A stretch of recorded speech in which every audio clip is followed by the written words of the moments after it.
5 लाख से ज्यादा किसानों ने 20-25 साल में आत्महत्या की है। इस घाटे की खेती के दौर में भी खेती कौन संभाल रहा है? वही भूमिहीन किसान आज बटाईदार बनके, पट्टेदार बनकर के खेती का बोझ अपने कंधों पर उठाए। छोटा मंझोला किसान जिसके पास अपनी खुद 2-4 बीघा की जमीन है, आज 40 बीघा रखने वाले, 50 बीघा जमीन रखने वाले खुद खेती नहीं कर रहे। उन्होंने मनी बटाई पर जमीन दे दी और स्थिति यह है कि अगर यह तबका, पट्टेदारों का, बटाईदारों का तबका खेती छोड़ दे, तो जिन लोगों ने, जिन भूधारियों ने खेती छोड़ दी है, उनमें अब दोबारा दम नहीं है कि वो खेती कर सकते हैं, नहीं कर सकते। इसीलिए हम कह रहे हैं कि हमारे अतीत के लड़ाइयों को आप बेकार मत समझिए। वही जागरूक गरीब भूमिहीन किसान आज भी खेती को संभाले हुए, और हम ये कह रहे हैं कि आज के दौर में जब खेती आपने संभाल रखी है, छोटे मंझोले किसानों, बटाईदारों, पट्टेदारों ने खेती संभाल ली रखी है, तो किसान आंदोलन, कृषि संकट का बोझ भी आप ही को संभालना होगा। एक बार पटना में ये एक बड़े लेखक हैं जो ग्रामीण भारत पर लिखते रहते हैं, एक परी वेबसाइट भी लॉन्च किया है, पी साईनाथ। पटना में एक सेमिनार था, बगल में बैठे थे, उन्होंने कहा कि बिहार के जमीन की उर्वरा शक्ति घट गई, उपजाऊपन 40% घट गया। मैंने उनसे कहा कि जमीन की उर्वरा शक्ति की परवाह किसको है? जिसके पास जमीन है वो खेती नहीं कर रहा है, और जो खेती कर रहा है उसकी वो जमीन नहीं है। सरकार को इससे मतलब नहीं है, तो जमीन का उपजाऊपन बना रहे इसकी परवाह किसको? तो इसीलिए हम कह रहे हैं कि वो सारा जवाबदेही नहर पर के ही रहने वाले, सोन कैनाल सिस्टम का जो पटना कैनाल है, उसकी जो पहली वितरणी है, हम लोगों ने 65 में भी अकाल नहीं देखा, तो उसी पर के हम रहने वाले। तो एक जमाना था कि बड़ा किसान जब नहर टूटता था तो पानी बांधने के लिए पूरे गांव के लोगों को कहता था कि चलिए नहर बांधने, लेकिन अब वो खेती ही नहीं कर रहा। तो सिंचाई की व्यवस्था, पटवन की व्यवस्था होगी नहीं होगी, खाद असली है कि नकली है, बीज ठीक है कि नहीं है, इसकी चिंता उसको क्यों होगी? जो लोग खेती कर रहे हैं, खेती पर जो संकट है, असली नकली खाद का सवाल हो, समय पर खाद का सवाल हो, सही बीज का सवाल हो, आसमान में बादल लगे हैं कि नहीं, सिंचाई होगी कि नहीं होगी, फसल अगर उपज गई तो इसकी बिक्री कैसे होगी, भाव मिल रहा है कि नहीं मिल रहा है, इसकी सारी चिंता इसी वर्ग को करनी है जो खेती कर रहा है। और 2 रास्ते निकल रहे हैं। मोदी जी एक रास्ता निकाल रहे हैं, हम दूसरा रास्ता निकालने के फेरे में। हम कह रहे हैं कि खेती को लाभकारी बनाओ, खेती का कारोबार बंद करो। और जिन्हें अभी हमने श्रद्धांजलि दी, MS स्वामीनाथन, 98 वर्ष में जिनकी मौत हुई, तो वो कृषि वैज्ञानिक हैं। उन्हीं के नेतृत्व में स्वामीनाथन आयोग बना था। उस आयोग की 2 बड़ी उपलब्धियां थी। एक तो खेती को घाटे से उबारना होगा, तो लाभकारी दाम देना होगा। C2 + 50% का फार्मूला उन्हीं का दिया हुआ है। C2 मतलब क्या? Comprehensive cost. खेती में जो कुछ भी हमारा श्रम लग रहा है, खाद लग रहा है, बीज लग रहा है, पटवन लग रहा है, मेहनत मजदूरी लग रहा है, यहां तक कि जमीन का किराया भी, और परिवार जो खेती में श्रम करता है, महिला पुरुष, जिसको कि मजदूरी में नहीं गिना जाता है, लेकिन उस श्रम के बिना वो फसल घर में नहीं आना है, फसल को बाजार तक नहीं पहुंचना है।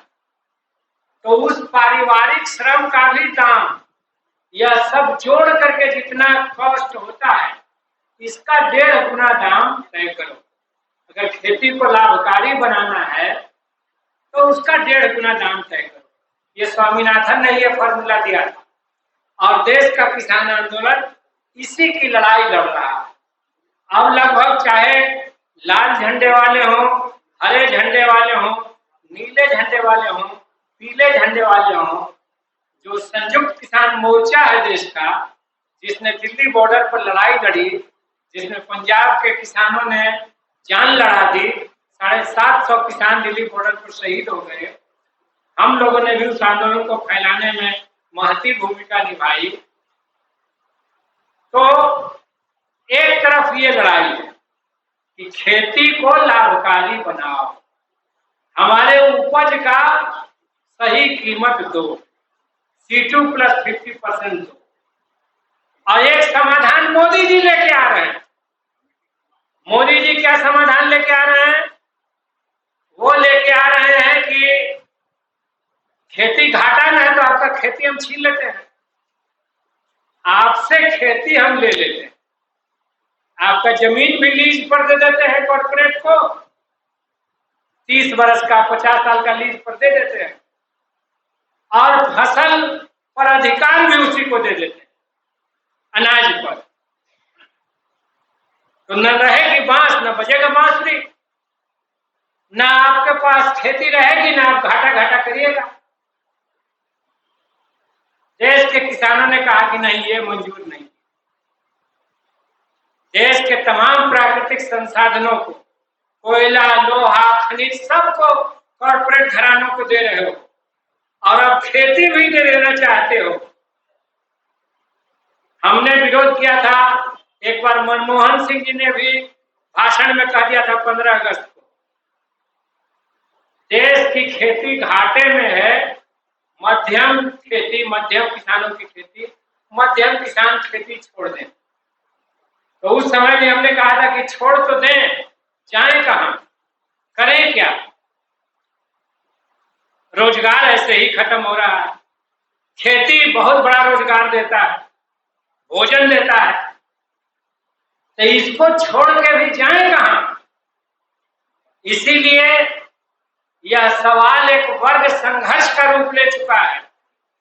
एक तरफ कॉर्पोरेट, बड़े अमीर घराने, बड़ी कंपनियां तमाम प्राकृतिक संसाधनों, खदान और कारखानों पर कब्जा करने के बाद, व्यापार पर कब्जा करने के बाद, सेवा क्षेत्रों पर कब्जा करने के बाद, खेती पर भी कब्जा कर लेना चाहती है। और अभी आप नहीं नाच रहे हैं, नाचिएगा। जिस दिन अनाज पर कब्जा उनका हो गया तो नाचिए। अभी प्लास्टिक के कुर्सी के बिना घर में काम चल जाएगा, टेबल के बिना चल जाएगा, लेकिन 3 टाइम भोजन के बिना तो नहीं चलेगा। और जब भोजन पर उनका अधिकार हो जाएगा, जब वो 300 रुपये किलो और 400 रुपये किलो अनाज बेचने लगेंगे, तो आप नाचिएगा, आप उनकी गुलामी करिएगा। और यही इनका मंसूबा है। और देश के किसान आंदोलन ने कहा कि नहीं, ये नहीं चलेगा, लड़ेंगे या मरेंगे, खेती हम नहीं जाने देंगे अपने हाथ। दिल्ली बॉर्डर पर, सिंघू बॉर्डर पर, पंजाब हरियाणा का हर किसान नेता बोलता था, माँ और पत्नी को बोल के आए, माला तैयार रखना, या तो मर के आएंगे या जीत करके आएंगे। यही भाषा है। तो देश के किसानों के सामने करो या मरो की स्थिति। कहा लोगों ने कि कोरोना तो हमको एक बार मारेगा, हमको मारेगा, और ये 3 कृषि कानून हमारी पीढ़ियों को मार देंगे, बार बार की पीढ़ी को मार देंगे। तो अच्छा है, इस बार लड़ करके मर जाना, शहीद होना उचित है, लेकिन ये लड़ाई में हम पीछे नहीं हटेंगे। और तब जाकर के मोदी को पीछे हटाए। किसान महासभा की जो भूमिका है संयुक्त किसान आंदोलन में, जिसमें आप सब शामिल हैं, बहुत लंबी बातें हो सकती हैं, अभी समय उतना नहीं है, लेकिन बहुत लंबी चौड़ी बात हो सकती है और करने की जरूरत है। हमने इस किसान आंदोलन में खास तौर से जो गरीब, भूमिहीन, छोटे किसान हैं, बटाईदार हैं, उनके सवाल को, क्योंकि इस किसान आंदोलन में सभी वर्ग के किसान हैं, इसको बरकरार रखा है। एक बात। दूसरी बात कि किसान आंदोलन में एक बहस है, राजनीतिक किसान आंदोलन की गैर राजनीतिक किसान आंदोलन। हरियाणा में खूब इस पर गहरा बहस, पंजाब में खूब गहरा बहस। हमने कहा कि नहीं, इसकी दिशा को राजनीतिक रखना होगा। हम लड़ रहे हैं विभिन्न सरकारों से, लेकिन किसान राज, मजदूर राज लाने के लिए हमको ये राजनीति भी करनी होगी। हमारा जब राज आएगा तो हम किसान पक्षीय कानून बनाएंगे, नीतियां बनाएंगे। इसीलिए गैर राजनीतिक कुछ नहीं होता। तो इस सवाल पर भी किसान महासभा उस संयुक्त मोर्चे के भीतर लड़ती है, लड़ रही।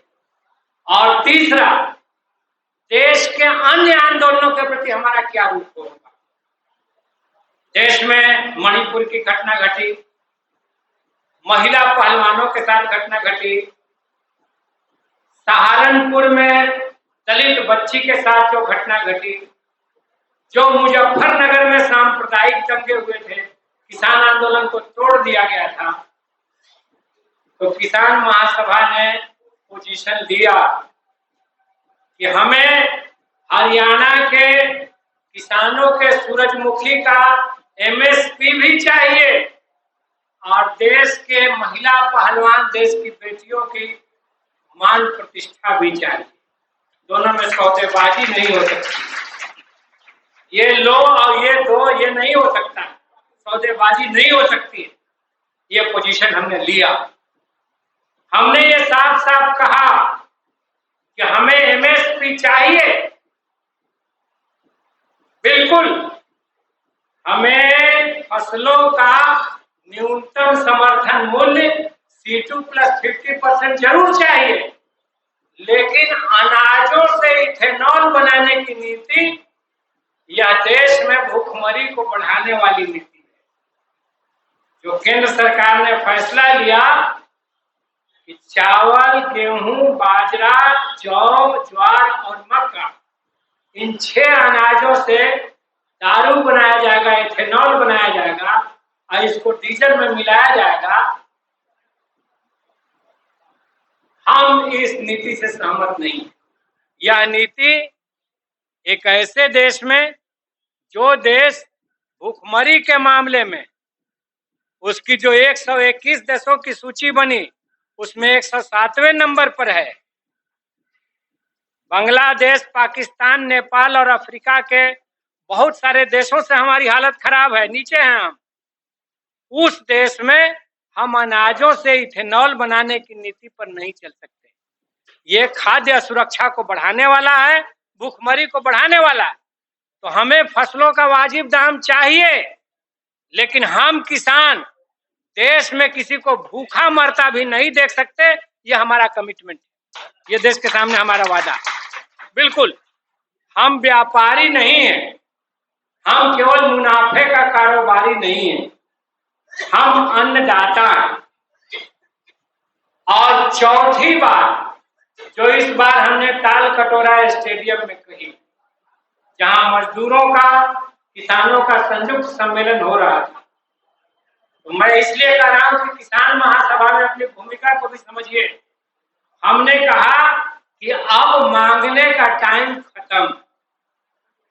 हम केवल अन्नदाता नहीं है, हम मजदूर किसान ही देश का 80% आबादी का निर्माण करते हैं, तो हम ही सरकार भी बनाते हैं। और अब ये बात चलेगी कि जो मजदूर किसान की बात करेगा वही देश पर राज करेगा। कॉर्पोरेट परस्त थे मोदी जी, तो जाओ अंबानी और अडानी से वोट मांगो। तुमने हमें दिल्ली बॉर्डर पर 13 महीना तड़पाया है, दिल्ली के अंदर घुसने नहीं दिया है। हमारे वोट से बने थे, हमने चुना था, अंबेडकर के संविधान के तहत चुना था। हर नागरिक को एक वोट देने का अधिकार है, और राजा बन बैठे। अब दिल्ली हमारी है, दिल्ली में हम घुसने नहीं देंगे किसानों को। वे जाड़ा में, गर्मी में मर जाए, प्यास से तड़पते रहे, लेकिन हम नहीं घुसने देंगे। तो हमने कहा ताल कटोरा स्टेडियम में कि वैसे ही चुनाव में वोट की बात तो छोड़ दीजिए, देश का किसान अपने गांव में इन भगवाधारी भाजपाई कार्यकर्ताओं को घुसने न दे, एक गिलास पानी भी इनको न मिले, इस बात की गारंटी करें। वोट तो दूर की बात है, एक गिलास पानी भी मैसर नहीं हो, इस बात की गारंटी देश के किसानों को करना चाहिए, देश के मजदूरों को करना चाहिए। संकट को अवसर में बदलो, आपदा को अवसर में बदलो। और 3 कृषि कानून लाए किसानों की खेती छीनने के लिए, और मजदूरों के खिलाफ 3-4 श्रम कोड लाए, श्रम कानूनों को बदल करके 8 घंटा काम नहीं, 12 घंटा काम। तो संकट में तो अवसर तलाशता है दुश्मन। हमारा दुश्मन विपत्ति में, आफत में अभी हमला करना चाहिए। तो किसान मजदूर आपके दुश्मन थे ना मोदी जी, तो अपने नए दोस्तों के पास जाइए, इन दुश्मनों के पास नहीं आइए। ये दुश्मनी अब हम भी निभाएंगे। 24 आ रहा है, सवाल पूछने का टाइम आ रहा है। इसीलिए ये सवाल देश का किसान किसी पार्टी के कहने पर नहीं, अपने भोगे हुए अनुभवों के आधार पर, जो किसान आंदोलन में उसने भोगा है, उस अनुभव के आधार पर हमारा ये अनुभव हो गया, यह सरकार आजादी के बाद की सबसे ज्यादा मजदूर किसान विरोधी सरकार है। इसीलिए ऐसी सरकार को हिंदुस्तान की कुर्सी पर से उतारना जरूरी है।